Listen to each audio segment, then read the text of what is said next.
Then, one of the earliest images, really, if you go to the catacombs in Rome, one of the earliest images you'll find is nativity images around the birth of Christ. And there are within this, there are already a number of things that are being shown. Firstly, you notice here in the corner, there are two women down here. These women are midwives. They were a part of any Middle Eastern birth. They were ready. Every village had a fleet of midwives that came out to assist in every birth. Primarily because many children and even mothers died giving birth. And so they were a very essential part of any village. And these two women who are part of the scene, they are bathing Jesus.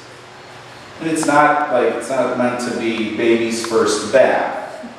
This is again theology. They are bathing him because he was born covered in blood, and as any child is born, he needed to be bathed. So that's why they are a part of this scene. The irony is, of course, in all of this, that things kind of push beyond this moment. You know, it would be easy to say, oh, this is just the nativity of Jesus. It's a lot more. If you notice, this kind of looks like a baptismal font. So it's already pointing to church.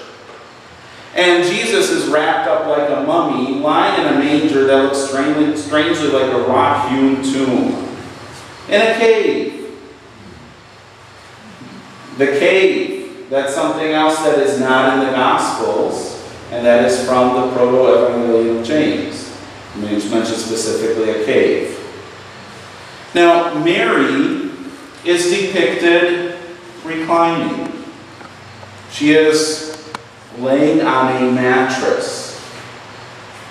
Now, you know, I know we have, when it comes to nativity scenes, we have in our minds the beautiful nativity crutches with statues, or you see like the Renaissance paintings of, you know, Mary swooping down over Jesus, and Joseph protectingly looking at them from the back, from behind Mary, and then angels like falling out of the heavens. And there's a lot of romantic ideas we have about that.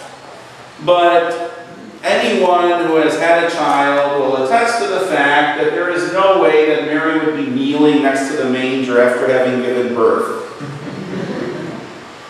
So that's why this is here.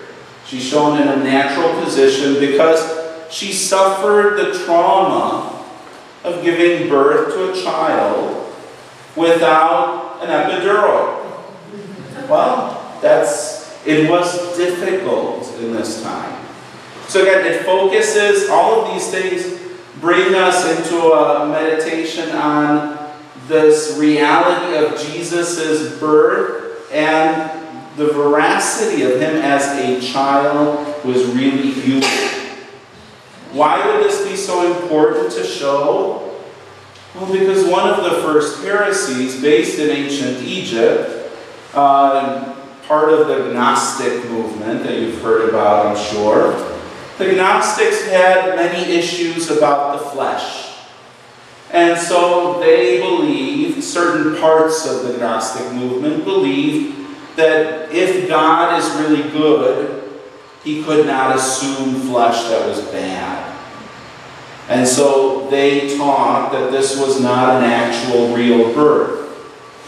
And it went so far as to say, you know, and this is a valid theological moment, I guess, that if this child being born of Mary was truly God and man, God does not cause death.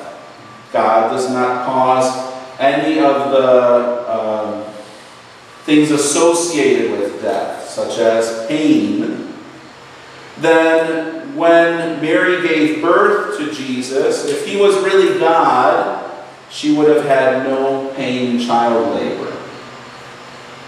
I mean, that's the kind of logic. And you're thinking, well, why are these people wasting time with all these kinds of dumb thoughts? Remember that the early church at this point was heavily formed of ancient Romans and Greeks. And especially the Greeks had a very developed set of beliefs that came out of philosophy. And philosophy talks about all these kinds of thought processes and figuring out how things happen to be, and they ask the questions. And so that's what was happening also with people who were listening to the story of Jesus. They were saying, well, if this is true of God, then it must have happened like this. But of course, if Mary had no pain in giving birth, then that would make Jesus less human. So you somehow lose one side. You have to, if you're going to say one thing as an absolute, you have to sacrifice the other side too.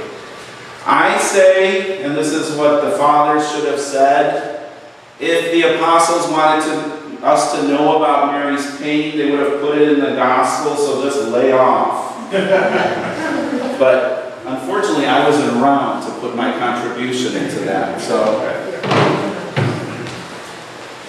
Now, there are, of course, other titles. The councils give us other important titles when it comes to Mary. We have, of course, Mother of God. But then the big one, the one that comes directly from the Council of Ephesus, which is in the year 432. The Council of Ephesus not only coined the term Mother of God, it coined also the word Theotokos. It's a Greek word that we have a really difficult time translating into English because it means God-bearer. But in English, when we bear something, you can carry something. And that's not the sense of God-bearer, it's bearing a child. And so the word, unfortunately, is so difficult to translate that many churches that use that expression, Theotokos in Greek, Bohorodice in Old Slavonic, we just gave up and we just said, well, let's just use the Greek word. It was good enough for them that time, we'll just stick with it. Because at least it is a word that gets people thinking. When you hear it, you have to think, what is that? And it has a beautiful history. And it really points to the true birth of Christ. It sounds like a title that is for Mary. After all, even Mother of God is a title that is about Mary. But in reality, it's bringing us back to Jesus. Whatever we say about his mother comes back to Jesus. Now, there are other titles that also came. One of the titles, and this is a very complex reality, is the title of Ever Virgin. And the dogma that is expressed in the perpetual virginity of the Mother of God, meaning that she was a virgin before the birth of Christ, during the birth of Christ, and after the birth of Christ. In iconography, we express that on icons of Mary in the following way: that she has a star on her right shoulder before the birth of Christ, on her head during the birth of Christ, and on her left shoulder after the birth of Christ. And this came through the Council of Chalcedon and was then reaffirmed by later councils. This, of course, has a number of, it's one of those things that people like to talk about, because, of course, that means that Mary had no other children, which, of course, is a very popular theme with many Protestants. And it also says that Mary didn't have relations with Joseph at all. Now, the nature of relations, I think that as far as how we read into some of this, and especially when you read some of the Protestant authors that like to kind of pick away at the perpetual virginity of Mary, there are a couple of realities that we have to keep in mind.